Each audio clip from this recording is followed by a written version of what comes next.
if you reframe that and you're an athlete and you surround yourself with people that are in the position that you want to be in 5 years, then you're going to become that person in 5 years.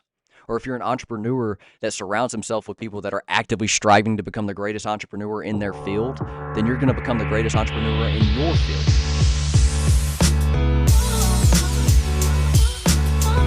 Hello, everybody, and welcome to the Built Not Given show. I'm your host, Jake Strickland. And over the past few weeks, I've talked a lot about the quiet season that you go through when you're building something, how it's quiet, and you don't really have a whole lot of people in your life surrounding you.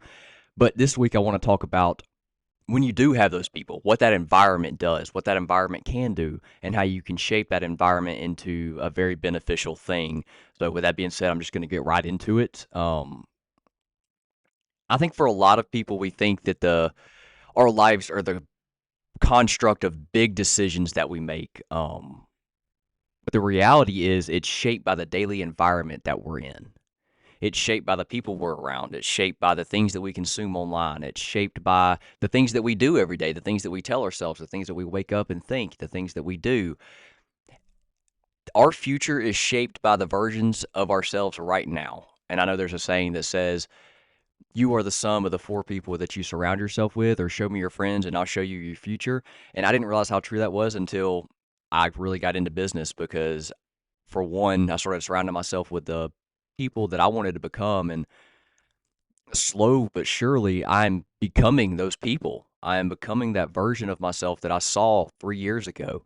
And I truly believe that is due to the fact that I've surrounded myself with the people that are 3 years ahead of me in the direction that I want to be. So a lot of that can be invisible, though. We adapt to what is normal around us. If you surround yourself with people that work out every day, fitness is normal. If you surround yourself with people that eat right every day, then being healthy is a very normal thing. But the opposite goes too. If you surround yourself with people that drink every day, drinking becomes normal. If you surround yourself with people that talk down on others every day, then talking down on others just becomes normal. If you surround yourself with people that gossip in a negative way every day, then gossiping just becomes the normal. So even if we don't see it, subconsciously we're consuming the content that we involve ourselves with every single day.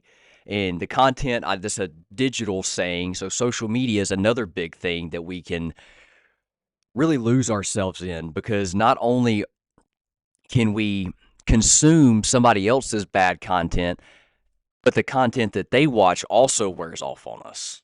And the content ties directly into social media because, in my opinion, I think the digital world is bigger than the physical world that we're in right now. Because years and years and years ago, all we saw what was happening in the here and the now, the things that were going on in the room that we were in, or the things that were going on in the small town that we were in, or our family. But now we can know exactly what's happening 1,000 miles away with a click of a button, which can be a great thing, but it can also be an extremely negative thing. And what took me a minute to realize was my phone was also an environment. The social media feeds that I was scrolling through, the things that I looked up, the things that I saw, the things that I ingested every single day was shaping the mindset that I had throughout my day. So my phone, instead of turning from entertainment, it turned into an environment. So I had to learn how to shape that environment into a positive thing, and that took a second. But it definitely is possible, because now, in my opinion, now I do still have the negative stuff come up. Late at night, I might get into a negative mindset. It does happen. But then when I wake up in the morning, my phone somehow, some way knows that I want to listen to somebody yell at me and motivate me. Don't know how, but it does. And that's the algorithm that I've kind of trained my phone into having. And I think you can do that too. But as much negative content that's out there, there's just as much positive, like I was mentioning. You can consume mindset content that's going to build your mindset, or you can consume the victim mentality. The poor me, this happened to me, this happened to me. Instead, you could reframe it into saying, this happened to me and this is what I did. This happened to me and this is how I turned it into something great. I'll take David Goggins, for example. I was listening to him this morning. It took me 3 podcast episodes to find something that I actually wanted to listen to that wasn't poor me, but I did find it eventually. And it was a 20-minute long one. It was talking about David Goggins, about how he was 300 pounds, couldn't read, couldn't write, but he didn't know what he was doing. He didn't know that he was going to become the big thing that he was going to become. All he knew that at the end of his journey was that he was going to be 185 pounds, and he could read and he could write. And he doesn't talk about poor me, poor me. He talks about I was 300 pounds, I couldn't read and I couldn't write, and I was miserable. So I changed it. So, like I said, as much negative content that's out there, there's just as much positive. And what we watch consistently shapes the way that we think. So it's very important that we really do a deep dive and think about what we're watching every day, because that does shape the person that we are throughout our day. And if we can't sit on social media and consume good content, how can we get out in the physical world and produce positive thinking? And I believe that positive thinking that you get from the social media world can tie directly into your physical world, like I mentioned. Because if you show me your friends, I'll show you your future. And I believe that you're the sum of the 4 people that you surround yourself with. And that can be a really good thing, or it can be a really great thing. You know, if an athlete that wants to be the greatest of all time surrounds himself with people that want to become nothing, then he's not going to become the greatest. Or if you're going to be an entrepreneur and you surround yourself with people that don't want to get off the couch in the morning or get out of bed in the morning, you're not going to become the greatest entrepreneur in the world. But if you reframe that and you're an athlete and you surround yourself with people that are in the position that you want to be in 5 years, then you're going to become that person in 5 years.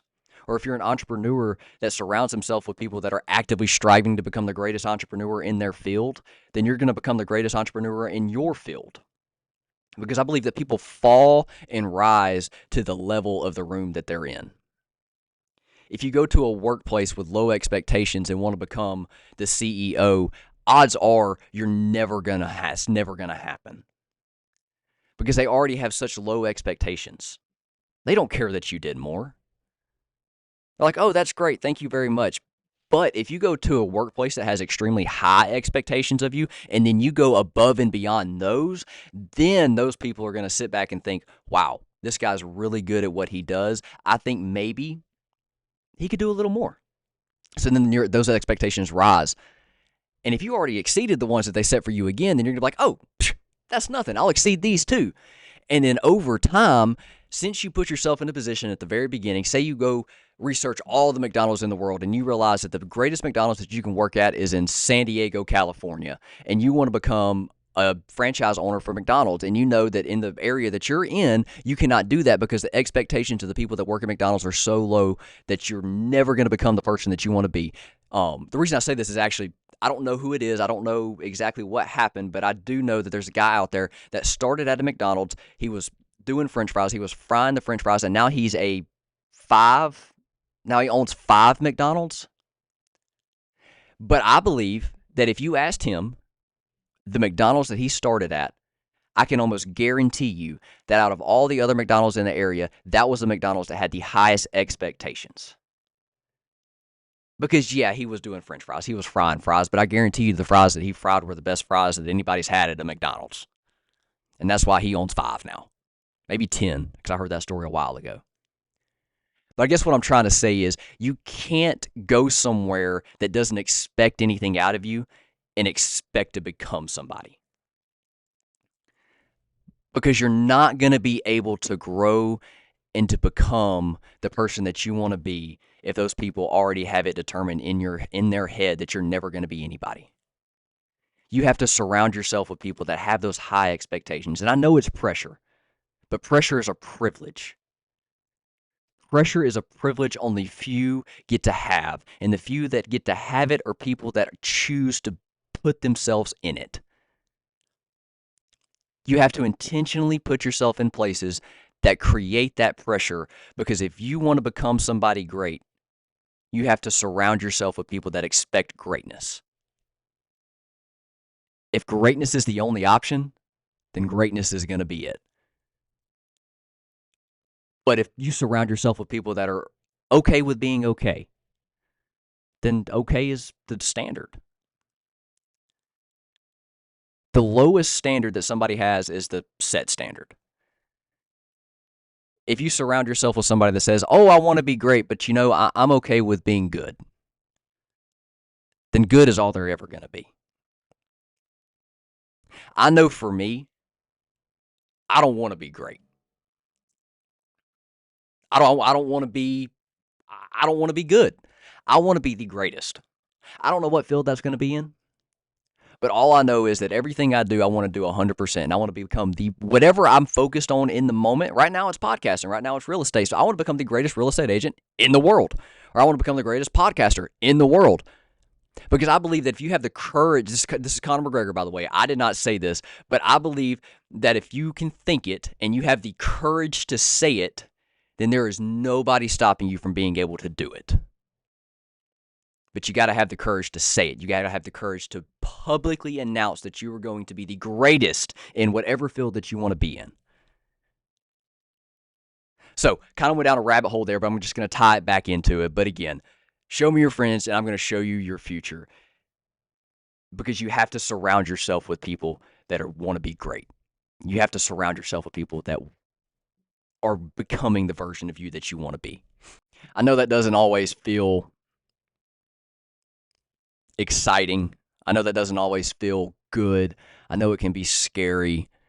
For example, today, right after this, I'm going to the high school that didn't really like me very much to talk to some juniors and seniors about professional development. I think I'm going over how to dress for guys, how to dress professionally, and then social media. That I'm also at the very end, I'm going to tie in some confidence stuff.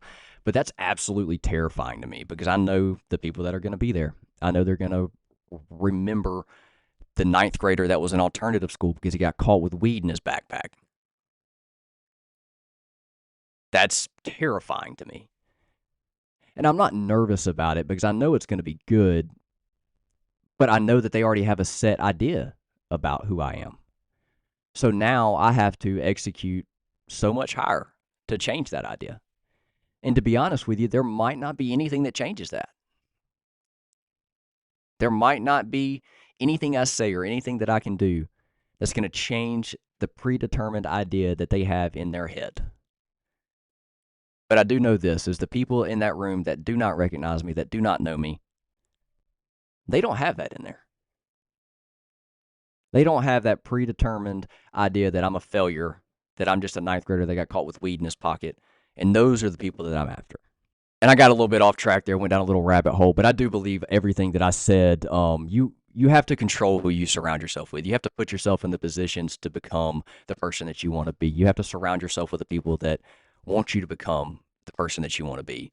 That was the greatest thing I ever did. I interviewed at a couple different places when I got my real estate license, and I won't share what really sold me on the one that I went into.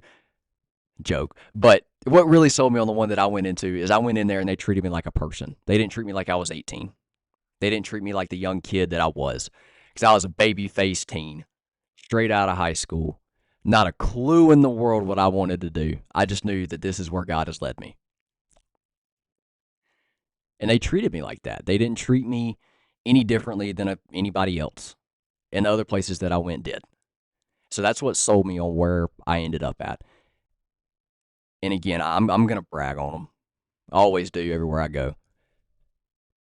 But the environment and the culture that is cultivated within that office in the short amount of time that I've been there is insane.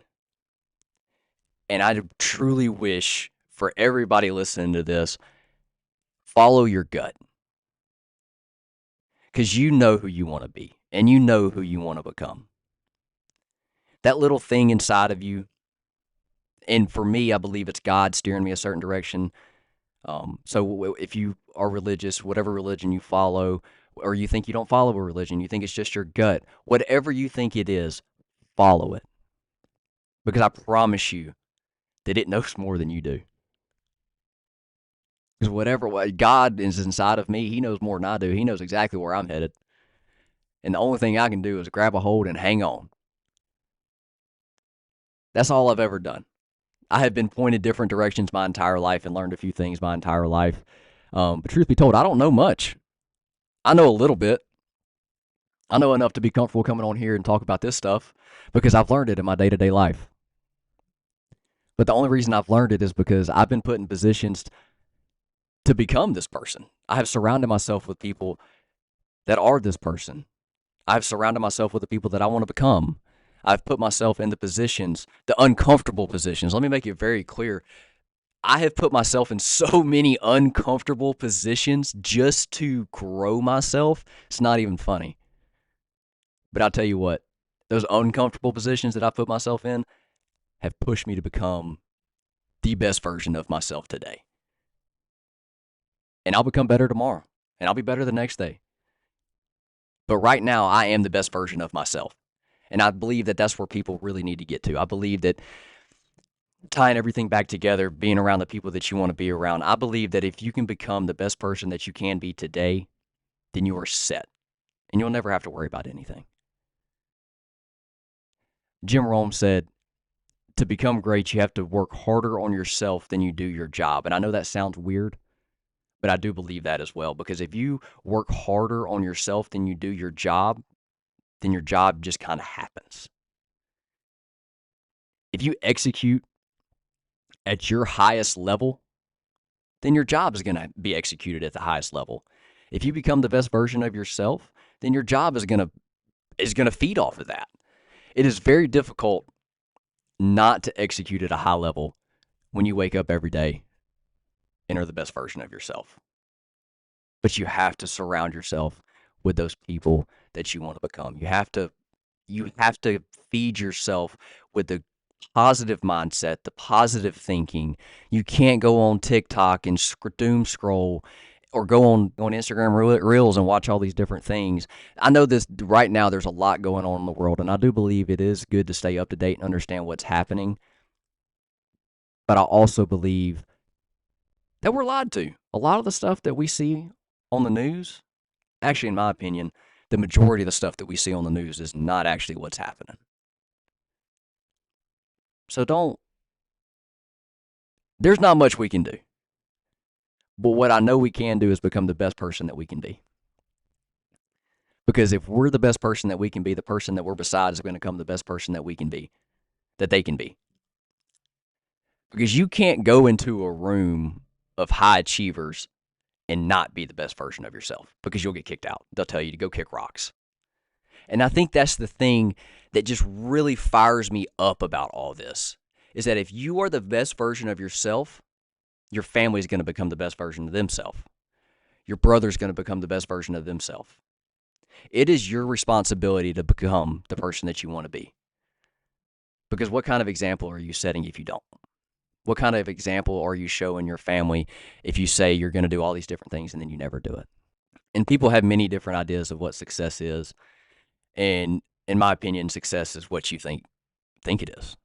I mean, if you want to have a ton of kids, and that's your idea of success is having a loving family, which I believe is a great thing, then you need to surround yourself with people that have loving families. You need to consume the content of people that have great families. If your idea of success is becoming the greatest entrepreneur in your field, then you need to surround yourself with people that are the greatest entrepreneurs in your field. And I'll go biblically too. I don't know the exact verse. I wish I did, and I'll try to pull it and put it in the description. But in the Bible, it says, as a man thinketh, so shall he be. And we can get really deep on that, and I might do that next week. I'm not sure. But it really is that simple. As a man thinketh, so shall he be. Whatever you think about, all the content you consume, the room that you put yourself in, that is who you are. That is who you're becoming. And I know it sounds cliche, but every morning I wake up, my feet hit the floor, and I tell myself it's a great day to have a day. And I don't lie to myself and say it's going to be a great day, because it might not be. Not every day's a good day. Some days are bad days. And that's life. Life's going to happen. But every morning I wake up, I tell myself it's a great day to have a day, because at the end of the day is going to happen whether I want it to or not. And it is my responsibility to get up, get moving, get going, and execute that day at the highest level possible. So if you got something from this episode, please share the show. There'll be a link in the description. You can connect with me if you have anything to say, any comments, any questions, any ideas. I mean, I love ideas. You know, not that I run out of things to talk. I can talk all day. But if you have any tips, please let me know. I love to hear any sort of feedback. If it's negative feedback, please share it. I love to hear negative feedback too. But yeah, it's a great day to have a day.